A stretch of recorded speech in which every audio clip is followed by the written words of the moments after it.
नमस्कार दोस्तों, spring board के डिजिटल प्लेटफॉर्म पर आपका फिर से स्वागत है। आज स्टार्ट करेंगे हम राजस्थान का जो एग्रीकल्चर का लास्ट टॉपिक स्टार्ट किया था उसी के आगे का पार्ट। लास्ट टॉपिक को हमने कंप्लीट किया था एग्रीकल्चर में जो क्रॉप्स हैं उनके क्लासिफिकेशन वाले पार्ट में। क्लासिफिकेशन को हमने दो तरीके से डिवाइड किया था, एक तो क्रॉप्स के सीजन के अकॉर्डिंग और एक दूसरा उनके यूटिलाइजेशन अर्थात उपयोग के अकॉर्डिंग। क्रॉप्स के सीजन के अकॉर्डिंग मुख्यतः फसलों को तीन भागों में डिवाइड किया जाता है। एक उसमें खरीफ क्रॉप्स, एक रबी क्रॉप्स और एक होती है उसमें जायद क्रॉप्स। तो उसमें तीनों तरीके की जो इंपॉर्टेंट क्रॉप्स होती हैं उनके एग्जाम्पल हमने देखे थे।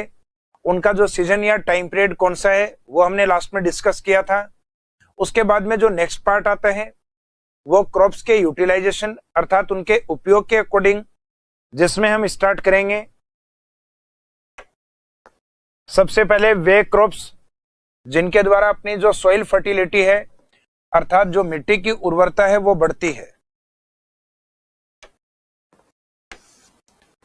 सॉइल फर्टिलिटी या मिट्टी की उर्वरता को बढ़ाने वाली जो क्रॉप्स हैं उन्हें कहा जाता है पल्स क्रॉप्स अर्थात पल्सेज। जो दालें होती हैं उनकी जड़ों में विशेष जीव जिसे हम राइजोबियम कहते हैं, जो वायुमंडल की नाइट्रोजन को नाइट्रेट में कन्वर्ट करता है, जिससे लैंड फर्टिलिटी अर्थात भूमि की जो उर्वरता होती है वो बढ़ती है। तो भूमि की उर्वरता बढ़ाने वाली जो दालें हैं उसमें सिर्फ एक एक्सेप्शन केस माना जाता है और वो माना जाता है अरहर, जिसको सामान्यतः हम तुवर की दाल भी कहते हैं।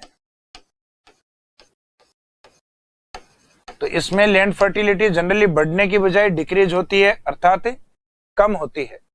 तो भूमि की उर्वरता को कम करने वाली जो दालें हैं उसमें एकमात्र अरहर को माना जाता है। बाकी जनरली जो पल्स है वो लैंड फर्टिलिटी को इंक्रीज करती हैं, बढ़ाती हैं।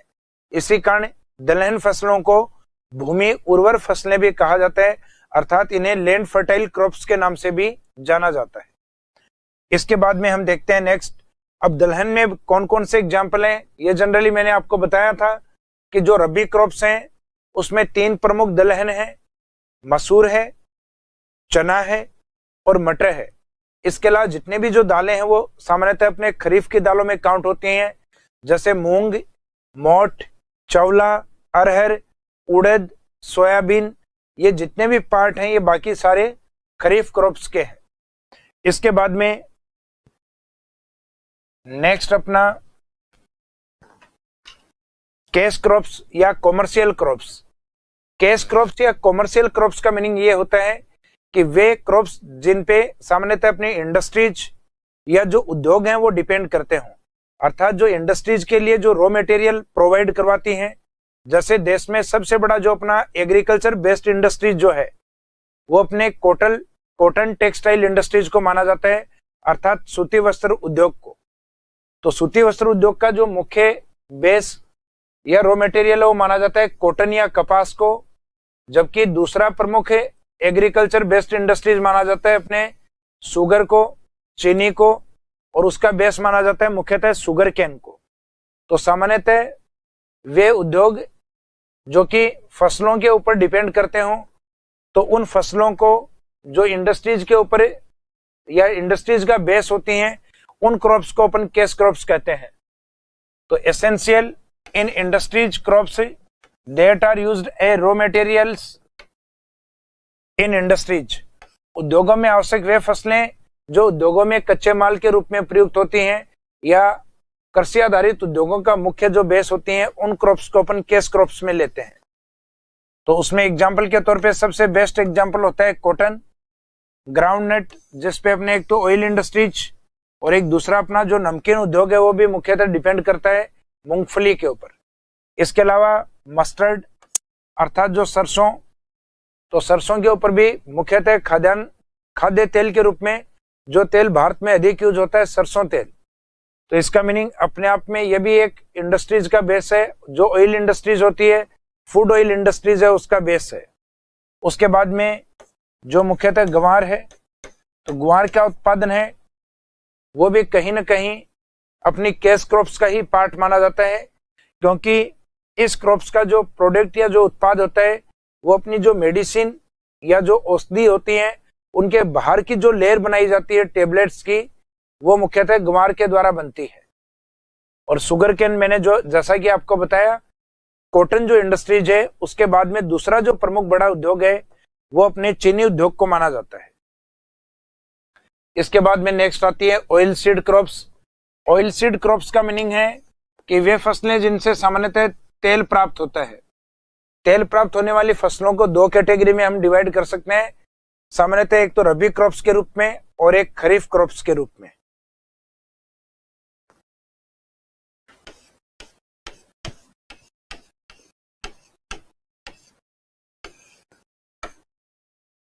तिलहन फसलों के रूप में रबी के जो एग्जाम्पल हैं, जो मैंने कि आपको एक सब्जी बनाने की टेक्निक के तरीके से बताए थे कुछ एक, जिसमें एक तो सरसों, उसी में कवर होता है अपना राई,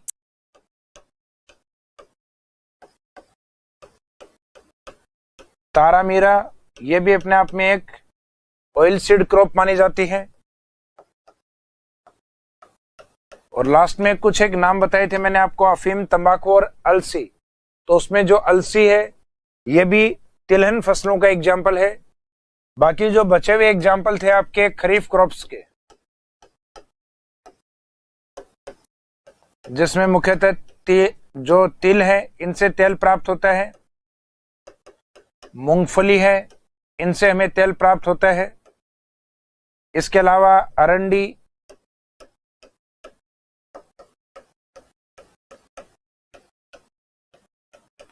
सोयाबीन,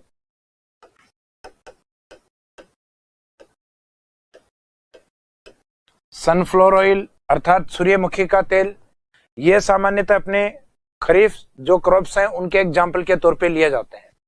हालांकि इन क्रॉप्स के अलावा कुछ ऐसे इंपॉर्टेंट प्लांट भी हैं जिनसे अपने को ऑयल प्राप्त होता है, उनको क्रॉप्स में नहीं मान के अपन प्लांट्स में काउंट करते हैं। तो उन प्लांट्स के एग्जाम्पल के रूप में जैसे कि सरसों है वो क्रॉप्स में है अपने, तारामीरा है ये क्रॉप्स में, सूर्यमुखी या सनफ्लावर क्रॉप्स में है, सोयाबीन भी एक क्रॉप्स है, जैतून है इसको क्रॉप्स में नहीं लेके प्लांट्स में लेंगे अपन, अरंडी है ये क्रॉप्स में है, जोजोबा भी अपने आप में एक प्लांट के रूप में लिया जाएगा, अलसी क्रॉप्स है, राई क्रॉप्स है, जेट्रोफा ये भी अपने आप में एक प्लांट के रूप में लेते हैं। और इनसे पहले जो तिल और मूंगफली है, तो तिल और मूंगफली भी अपने आप में क्रॉप्स हैं। तो सामान्यतः इसमें जो दिए हुए हैं कुछ एक नाम जैसे जैतून, जोजोबा और जेट्रोफा, ये ऐसे प्लांट या पौधे हैं जिनको अपन ऑयल सीड वाले प्लांट में काउंट करते हैं, अर्थात जिनसे हमें तेल प्राप्त होता है उन पौधों की श्रेणी में उनको लिया जाता है। जिसमें जोजोबा, जिसको अपन होहोबा भी कह सकते हैं, जोजोबा होहोबा से जो तेल प्राप्त होता है वो मुख्यतः ल्यूब्रिकेंट ऑयल या स्नेहक तेल के रूप में इसका यूज किया जाता है। यानी जो मशीनरी है उसके पुर्जों में चिकनाई बनाने के लिए जो तेल दिया जाता है उसे ल्यूब्रिकेंट ऑयल अर्थात स्नेहक तेल के रूप में डिफाइन करते हैं। इसके बाद में आता है नेक्स्ट फाइबर क्रॉप्स अर्थात जो रेशेदार फसलें हैं। रेशेदार फसलों में जो मेन है वो कॉटन अर्थात कपास, जूट एंड सिल्क, इनको लिया जाता है। यह सामान्यतः अपने जो कपड़ा उद्योग है, टेक्सटाइल इंडस्ट्रीज हैं, उनका बेस मानी जाती हैं। और इनमें सबसे इंपॉर्टेंट माना जाता है कॉटन टेक्सटाइल को अर्थात जो सूती वस्त्र उद्योग है उसको। इसके बाद में आता है next food grains. Food grains का मीनिंग है जो फसलें सामान्यतः हमारे अनाज के रूप में अर्थात हमारे खाने के रूप में प्रयुक्त होती हैं, वो कौन कौन सी क्रॉप्स हैं। तो उनमें मुख्यतः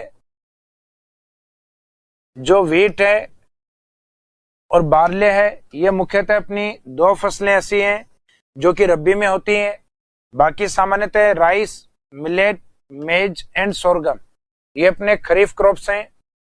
और सामान्यतः अपनी जो खरीफ क्रॉप्स हैं इसमें जो मिलेट है अर्थात बाजरा है, यह राजस्थान का प्रमुख खाद्यान्न फसल के रूप में माना जाता है।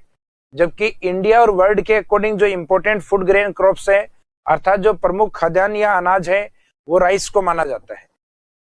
तो लास्ट में नोट या विशेष पॉइंट में लिखा हुआ है main food grain crops of Rajasthan is millet. मुख्यतः राजस्थान का जो प्रमुख खाद्यान्न या अनाज फसल है वो मिलेट को माना जाता है। जबकि यही स्टेटमेंट अगर इंडिया और वर्ल्ड के अकॉर्डिंग पूछा जाए तो इसका आंसर रहेगा अपना राइस या चावल। अर्थात भारत और विश्व का प्रमुख जो खाद्यान्न है वो कौन सी क्रॉप्स को माना जाता है, तो उसमें आंसर रहेगा अपना राइस या चावल को। इसके बाद में देखते हैं अपन जो कुछ एक प्लांट्स के रूप में थे जिनका उपयोग ऑयल सीड के रूप में किया जाता है। इसमें आता है एक तो ओलिव, जिसकी पत्तियों से चाय बनाने का जो काम है ये जयपुर में किया जाएगा। अर्थात ओलिव टी प्लांट है, ये गवर्नमेंट के द्वारा इजराइल के सहयोग से जयपुर बस्सी में स्थापित किया जा रहा है। तो ओलिव टी प्लांट कहाँ स्थापित किया जा रहा है? बस्सी, जयपुर के अंदर। नेक्स्ट है ओलिव रिफाइनरी। ओलिव से हमें जो तेल प्राप्त करने का जो प्रमुख इंपोर्टेंट इंडस्ट्री है या जो रिफाइनरी है वो हमने राजस्थान में बीकानेर के लूणकरणसर में स्थापित की है। तो लूणकरणसर का जो इंपोर्टेंस है वो ओलिव रिफाइनरी के रूप में। इसके बाद में नेक्स्ट आता है बायोडीजल रिफाइनरी। बायोडीजल रिफाइनरी अर्थात जिसमें जेट्रोफा, रतनजोत या करंज के जो प्लांट होते हैं, पौधे होते हैं, उनसे प्राप्त उत्पादों को यूज करके और बायोडीजल का उत्पादन किया जाता है। तो राजस्थान में जो बायोडीजल रिफाइनरी है यह कलड़वास, उदयपुर में स्थित है। और बायोडीजल रिफाइनरी का जो बेस है या जो कच्चा माल है वो सामान्यतः जेट्रोफा होता है। जेट्रोफा या जिसको जनरली हम ये नाम भी देते हैं, रतनजोत भी नाम देते हैं। इसके अलावा जो करंज है, इस करंज का यूज भी अपन बायोडीजल उत्पादन करने के अंदर इसका यूज किया जाता है। इसके बाद में कुछ एक मेन क्रॉप्स हैं जिनको कुछ उपनाम दिए जाते हैं। ये उपनाम कौन कौन से हैं? तो alias name of main crops अर्थात मुख्य फसलों के उपनाम। तो एक तो इसमें आता है अपना कॉटन अर्थात कपास। कपास जिससे हमें कॉटन प्राप्त होती है अर्थात रुई प्राप्त होती है। तो कॉटन के आधार पे इसे अपन व्हाइट गोल्ड के नाम से भी डिफाइन करते हैं, इसे सफेद सोना। इसके अलावा इसको शब्द यह भी प्रयुक्त किया जाता है, इसे बढ़िया भी कहा जाता है। तो बढ़िया सामान्यतः किस क्रॉप्स के लिए यूज होता है? कपास के लिए। कपास के बाद में दूसरा है अफीम। अफीम जो है इसके जो प्रोडक्ट या उत्पाद हैं उनके रंग जो सामान्यतः ब्लैक के टच वाले होते हैं अर्थात काले के नजदीक होते हैं, इस कारण इसको नाम दिया जाता है ब्लैक गोल्ड। और इसकी काफी वैल्यू भी होती है। जबकि लिक्विड गोल्ड या ब्लैक गोल्ड के रूप में अपन मिनरल्स के अंदर पेट्रोलियम को भी जानते हैं, और जो कोयला होता है उसे ब्लैक डायमंड कहा जाता है। अर्थात काला हीरा कोयले को और लिक्विड गोल्ड या काला सोना मिनरल्स के अंदर पेट्रोलियम के लिए भी ये शब्द यूज किया जाता है। नेक्स्ट है जोजोबा या होहोबा। तो जोजोबा या होहोबा ये मेनली डेजर्ट एरिया का प्लांट है, इस कारण इसे येलो गोल्ड या गोल्ड ऑफ डेजर्ट भी कहा जाता है। तो पीला सोना या रेगिस्तान का सोना मुख्यतः किसको कहते हैं? तो आंसर रहता है जोजोबा या होहोबा को। नेक्स्ट है बेम्बू या बांस। बेम्बू या बांस जिसको आदिवासियों का हरा सोना कहा जाता है अर्थात ग्रीन गोल्ड ऑफ ट्राइब्स।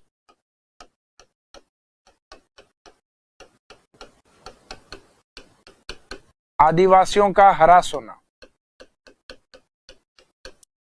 क्योंकि मुख्यतः ट्राइबल एरिया में बांस का उत्पादन अधिक किया जा सकता है, और जो ट्राइबल अर्थात जो आदिवासी जनजातियां हैं उनका जो इकोनॉमी स्टेटस है उसको इस पादप के माध्यम से बढ़ाया जा सकता है, उनकी आर्थिक स्थिति में सुधार लाया जा सकता है।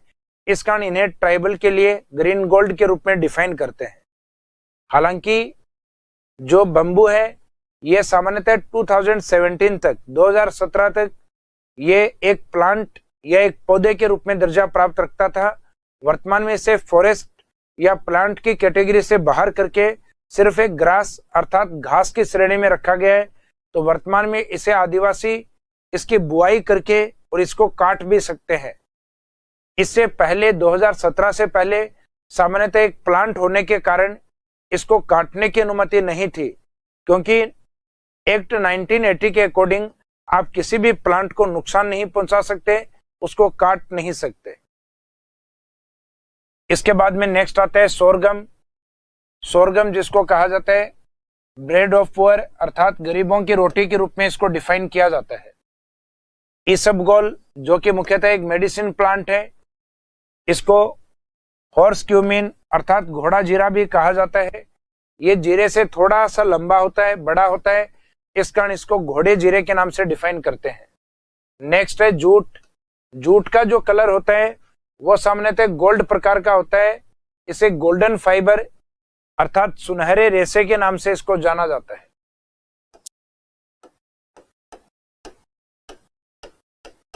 सुनहरा रेशा मुख्यतः किस क्रॉप्स के लिए यूज होता है? तो ये यूज किया जाता है जूट के लिए। जो ग्राउंडनट अर्थात जो मूंगफली है, मूंगफली को गरीब की बादाम भी कहा जाता है। तो सामान्यतः हम देखते हैं गरीब व्यक्ति जो बादाम नहीं खाते लेकिन मूंगफली खा सकते हैं, तो मूंगफली का जो रंग है वो वैसा ही होता है जैसे कि बादाम का रंग। इस कारण इसको गरीब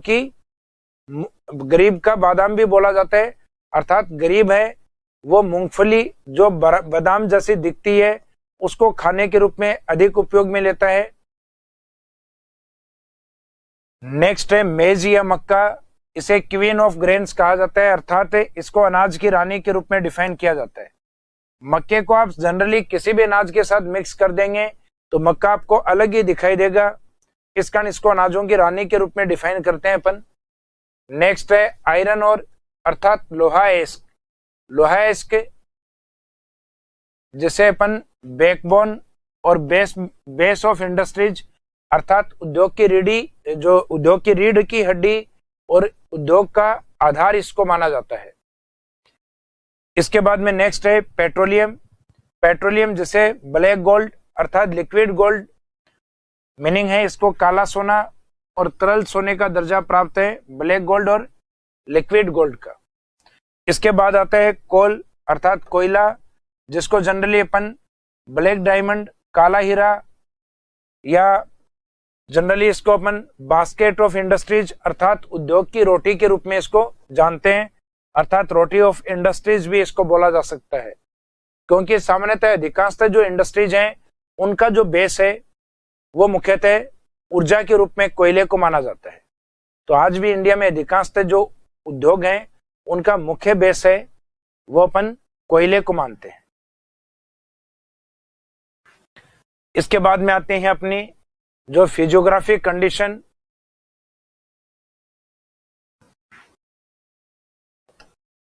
जो कि सामान्यतः फसलों के अनुकूल भौगोलिक दशाएं मानी जाती हैं।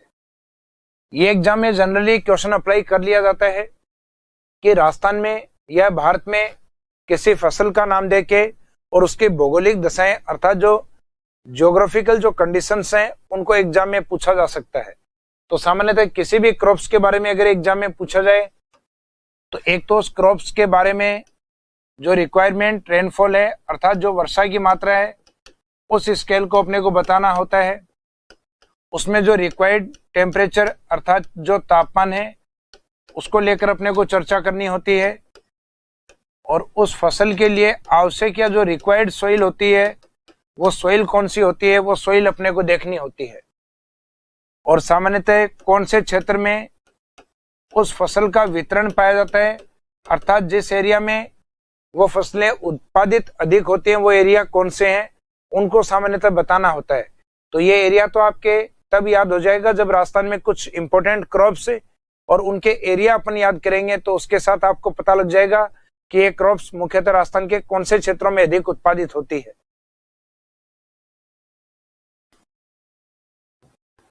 अब इसमें जैसे कि कॉटन, इसके बाद में मक्का, बाजरा, शुगर केन, इसमें अपने पीनट और राइस, इन क्रॉप्स जिनके ऊपर मैंने टिक किया अभी, ये सामान्यतः वो फसलें हैं जो कि हमारी खरीफ फसलों में काउंट होती हैं। अधिक तापमान वाले टाइम में इनका प्रोडक्शन होता है। तो जब आपको ये ध्यान होगा कि जो रबी क्रॉप्स हैं, सर्दियों वाली फसलें, वो सामान्यतः कम तापमान में बोई जाती हैं और ये सामान्यतः 15 से और 20 डिग्री सेल्सियस टेम्परेचर के मध्य उत्पादित होती हैं। जबकि दूसरा आता है खरीफ क्रॉप्स। खरीफ क्रॉप्स हैं जो जनरली 20 से और 30 डिग्री सेल्सियस के मध्य उत्पादित होती हैं। इसका मीनिंग खरीफ और रबी क्रॉप्स हैं, उनकी पहचान आपको करनी आनी चाहिए, जो कि मैंने आपको पहले भी बताया था कि रबी क्रॉप्स के कुछ इंपॉर्टेंट एग्जाम्पल हैं जिनको याद रखिएगा। बाकी बची हुई जो मेन क्रॉप्स हैं वो खरीफ के रहेंगे, क्योंकि जायद में कोई भी मेन क्रॉप्स नहीं आती है। वहां खरबूजे, तरबूजे, ककड़ियां, जो ग्रीन वेजिटेबल्स हैं अर्थात पशुओं का जो चारा है, बरसीम, उनको भी उसी में शामिल किया जाता है जायद के अंदर। तो मुख्यतः अपने को दो ही फसल याद रखनी होती है, एक तो रबी और एक खरीफ क्रॉप्स। अब इनमें सामान्यतः जो टेम्परेचर है वो रबी में सर्दियां होने के कारण सामान्यतः कम चाहिए होता है 20 डिग्री सेल्सियस से, जबकि खरीफ में तापमान सामान्यतः अधिक होता है। इस कारण इसमें तापमान 20 से 30 डिग्री सेल्सियस के आसपास चाहिए होता है। तो एक तो इनमें जो टेम्परेचर है इसका स्केल रटने की आवश्यकता नहीं है। सामान्यतः रबी है तो 15 से 20, और रबी के अलावा अगर खरीफ है तो वो 20 को क्रॉस करेगा। उसके बाद में आता है वर्षा की मात्रा। तो वर्षा की मात्रा सामान्यतः कॉटन या कपास है जिसमें 50 से 100 सेंटीमीटर, मक्के में भी सामान्यतः लगभग इसी स्केल के आसपास है, 50 से 100 या 80 आप लिख सकते हैं। बाजरा 50 सेंटीमीटर या इससे कम उत्पादित हो सकता है, जबकि गन्ना है वो 125 सेंटीमीटर। उसके बाद में नेक्स्ट गेहूं है जो सामान्यतः 75 सेंटीमीटर। उसके बाद में मस्टर्ड या सरसों जो कि सामान्यतः 75 से 100 सेंटीमीटर, अर्थात 100 सेंटीमीटर के आसपास वर्षा की आवश्यकता होती है। इसके अलावा नेक्स्ट है मूंगफली जहां 50 से 75 सेंटीमीटर, और लास्ट है राइस अर्थात चावल जिसमें वर्षा की आवश्यकता 150 से 200 सेंटीमीटर तक होती है। सॉरी। इनमें अपने को जो मिट्टी की जो रिक्वायरमेंट होती है इन क्रॉप्स के अंदर वो कौन कौन सी होती है, तो सामान्यतः आपको ध्यान है कि जो कॉटन या कपास है ये काली मिट्टी में अधिक उत्पादित होता है, जबकि जो मक्का है ये रेड लोमी अर्थात लाल चिकनी प्रकार की मिट्टी में अधिक उत्पादित हो सकता है और दोमट मिट्टी में भी अधिक उत्पादित होता है। तो मक्के के अंदर प्रायोरिटी में आप एलुवियल सोइल से पहले इसमें रेड लोम सोइल को याद रखिएगा। रेड लोम अर्थात लाल चिकनी मिट्टी।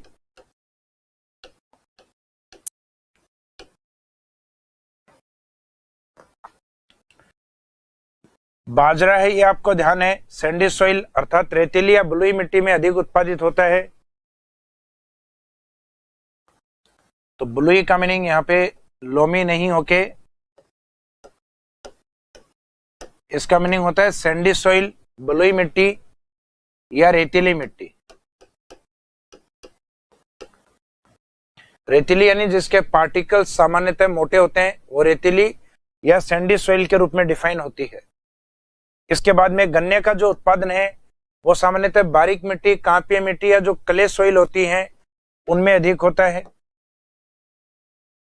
उसके बाद गेहूं का उत्पादन, सरसों का उत्पादन, सामान्यतः मूंगफली का उत्पादन और चावल का उत्पादन, इन सभी का उत्पादन सामान्यतः एलुवियल सॉइल अर्थात जो जलोढ़ मिट्टी होती है या जिसको दोमट मिट्टी भी कहते हैं अपन।